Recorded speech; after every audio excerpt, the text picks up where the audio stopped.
kembali lagi bersama podcast kita, podcast Rasya, yaitu Rahma dan Tresya. Nah, jadi di podcast kali ini nih kita bakal ngejelasin atau maparin materi mengenai letak astronomis, geologis, dan juga geografi Indonesia.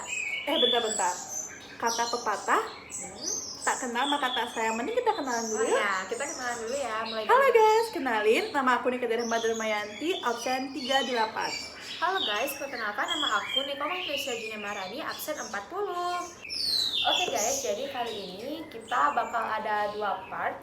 Part yang pertama itu aku yang bertanya dan Rahma yang menjawab. Sedangkan yang part kedua, Rahma yang bertanya dan aku yang menjawab. Oke, kita mulai part 1. Nah, jadi di sini sebelum lanjut ke soal nih, di sini aku mau ngasih tahu siapa aja sih yang ngambil materi ini dan juga materi ini. Nah, yang pertama itu kita ada 6 materi ya. Materi pertama itu ada letak astronomis Indonesia yang diambil oleh aku sendiri, Tresya. Dan yang kedua itu ada letak geografis Indonesia yang diambil oleh Rahma. Dan yang ketiga itu ada letak geologis Indonesia yang diambil oleh Rahma juga. Yang keempat itu ada pengertian dan juga klasifikasi sumber daya alam yang diambil oleh saya sendiri, yaitu Tresya. Yang kelima itu ada potensi dan juga sebaran sumber daya Indonesia, sumber daya alam Indonesia yang diambil oleh saya sendiri. Dan yang terakhir yang nomor 6 itu ada pengelolaan sumber daya alam yang berkelanjutan dan juga permasalahannya yang diambil oleh Rahma. Oke, kita langsung aja ya. Yang pertama kita akan masuk ke materi. Yang pertama, jadi kita akan membahas tentang letak astronomis. Oke, untuk soal yang pertama saya akan bertanya kepada Rahma. Secara astronomis, letak wilayah Indonesia itu bagaimana dan apa sih, Rahma? Aku izin menjawab ya, menurut aku itu 6 derajat lintang utara sampai 11 derajat lintang selatan, 95 bujur timur sampai 141 bujur timur. Oke Rahma, terima kasih atas jawabannya. Untuk soal yang nomor 2 itu ada letak astronomis Indonesia menyebabkan Indonesia itu beriklim apa sih, Rahma? Nah, ini gampang banget ya, pasti kalian semua udah tahu ya. Jadi jawabannya itu tropis. Oke, terima kasih Rahma. Nah, di sini ada pertanyaan yang nomor 3.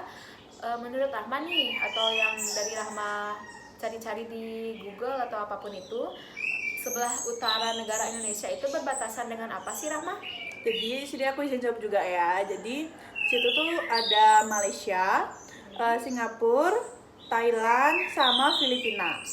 Oke, terima kasih Rahma. Di sini kita akan lanjut ke materi yang kedua ya, yaitu apa, Rahma?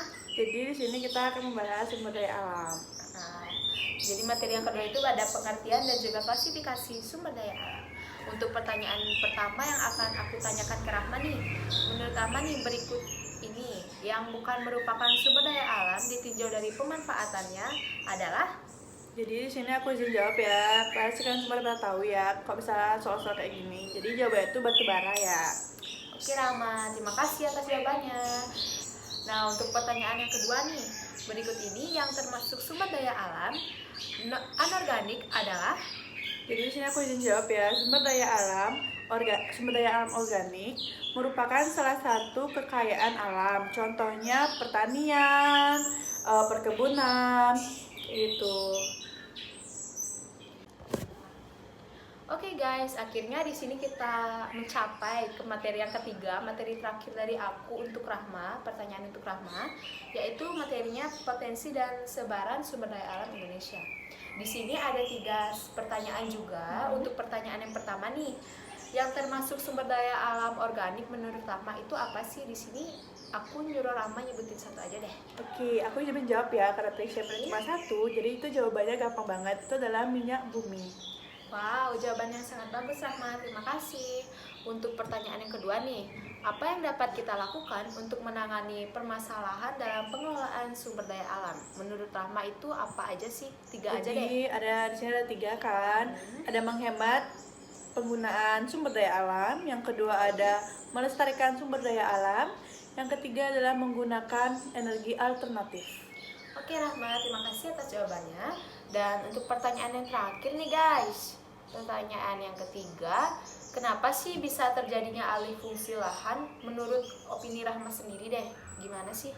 Jadi alih fungsi lahan terjadi karena meningkatnya jumlah penduduk, jumlah industri, serta meningkatkan pertumbuhannya ekonomi. Oke Rahma, terima kasih atas jawabannya. Jadi dari 3 materi tersebut udah selesai nih guys. Sekarang giliran Rahma yang bertanya dan aku yang menjawab. See you next di part 2. Dadah. Halo semuanya, kita lanjut ke part 2 nih. Jadi gantian aku bertanya ke Tresya yang jawab ya. Nah, jadi di sini kita punya 3 materi. Materi pertama itu tentang letak geologis Indonesia. Oke, langsung ke soalnya aja ya. Yang pertama itu, apa yang dimaksud dengan letak geologis? Oke, izin menjawab ya Rahma. Menurut aku sendiri dan menurut berita-berita yang ada di Google, informasi yang ada di Google, letak geologis Indonesia itu merupakan letak suatu wilayah yang melihat keadaan jenis bebatuannya. Oke, terima kasih ya Tresya, menjawab bagus banget deh, lengkap banget lagi. Terus lanjut soal yang kedua, apa manfaat letak geologis terhadap Indonesia? Oke Rama, izin menjawab. Menurut aku sendiri, manfaat geologis ini membuat Indonesia memiliki tanah yang subur. Nah, oleh karena itu kita tidak perlu heran jika sebagian wilayah Indonesia dijadikan sebagai lahan bercocok tanam. Selain itu juga munculnya keanekaragaman hayati yang tinggi dan kaya akan sumber mineral dan juga minyak bumi. Oke, bagus banget deh, itu lengkap banget nggak sih jawabannya? Nah, kita lanjut ke soal ketiga. Jadi, mengapa letak geologis dapat menimbulkan bencana? Oke Rama, izin menjawab. Karena letak geologis Indonesia ini berada pada pertemuan 3 lempeng litosfer. Nah, 3 lempeng ini disebut, yang pertama itu ada lempeng Eurasia, dan yang kedua itu ada lempeng Indo-Australia, dan yang terakhir itu ada lempeng Pasifik. Nah, itu lengkap banget juga nggak sih jawabannya? Oke, terima kasih Tresya. Sama. Kita lanjut ke part 2. Oke, kita lanjut ke materi yang kedua tentang letak geografis Indonesia. Soal yang pertama, apa yang dimaksud dengan letak geografis? Baik Rahma, izin menjawab. Letak geografis Indonesia adalah letak yang mengacu pada posisi bumi. Nah, letak geografis ini menentukan lokasi berdasarkan posisinya di permukaan bumi. Letak ini memperhatikan bagaimana sih suatu lokasi berhubungan dengan letak payung, sehingga letak geografis ini disebut dengan lokasi relatif. Oke, makasih ya Tresya, itu udah bagus banget sih jawaban. Oke, kita lanjut ke soal yang kedua. Kalau boleh tahu nih, contoh letak geografis itu apa saja sih Tresya? Oke Rahma, di sini aku izin menjawab. Aku menjawab 2 saja, nggak apa-apa ya Rahma? Oke, untuk contoh yang pertama itu ada letak geografis ASEAN. Letak geografis ASEAN ini yang berada di antara benua Asia dan juga benua Australia, juga di antara Samudra Pasifik dan juga Samudra Hindia. Dan untuk contoh yang kedua itu, secara geografis, benua Antartika ini terletak di bagian kutub selatan bumi dan berdasarkan dengan Samudra Atlantik, Samudra Pasifik dan juga Samudra Hindia. Oke, jadi kita lanjut ke soal yang ketiga. Oh ya, sebelumnya terima kasih ya Tresya udah bisa menjawabnya lengkap banget sih. Oke, soal yang ketiga, sebutkan masing-masing dari dampak positif dan negatif letak geografis terhadap kondisi sesuai masyarakat. Oke, terima kasih Rama atas pertanyaannya. Izin menjawab. Dampaknya itu itu kan ada dampak positif dan juga dampak negatif pastinya. Yang pertama itu ada dampak positifnya, terjalinnya komunikasi yang baik antara warga Indonesia dengan warga asing. Dan dampak positifnya itu bisa mengakibatkan perubahan perilaku yang tidak sesuai dengan budaya Indonesia. Oke, itu keren banget nggak sih jawabannya? Oke, sekian dari pertanyaan materi tentang geografis. Kita lanjut ke materi selanjutnya. Oke, kita bakal lanjut ke materi ketiga, itu materi terakhir dari aku ngasih soal ke Tresya. Oke, jadi materi yang ketiga itu ada pengolahan sumber daya alam yang berkelanjutan dan permasalahan. Oke, di sini aku bakal ngasih soal 1 ke Tresya. Bagaimana cara memanfaatkan sumber daya alam sesuai dengan prinsip pembangunan berkelanjutan? Oke Rahma, terima kasih atas pertanyaannya. Izin menjawab. Menurut aku sendiri, pemanfaatan sumber daya alam yang sesuai dengan prinsip pembangunan berkelanjutan itu yang pertama ada mendaur ulang kertas yang telah dipakai. Yang kedua itu memberikan izin banyak industri didirikan. Yang ketiga itu ada memakai energi listrik secara maksimal. Yang keempat itu membangun rumah di sepanjang area sungai, dan yang terakhir itu ada eksploitasi sumber daya alam secara maksimal. Oke, itu bagus banget sih jawabannya. Makasih Tresya. Jadi kita lanjut soal yang kedua. Mengapa pengolahan dalam sumber daya alam harus sesuai dengan prinsip pembangunan berkelanjutan. Baik Rama, izin menjawab. Menurut saya, agar kelestarian sumber daya alam dan keseimbangan fungsi serta kualitas lingkungan tetap terjaga. Oke, jadi itu bagus banget sih jawabannya, mantep banget sih Trisha jawab soal dari aku. Nah, kita lanjut ke materi 3, itu materi terakhir ya dari aku buat Trisha. Menurut Trisha sih, apa sajakah yang dapat dilakukan untuk manfaatkan sumber daya alam kehutanan yang berkelanjutan?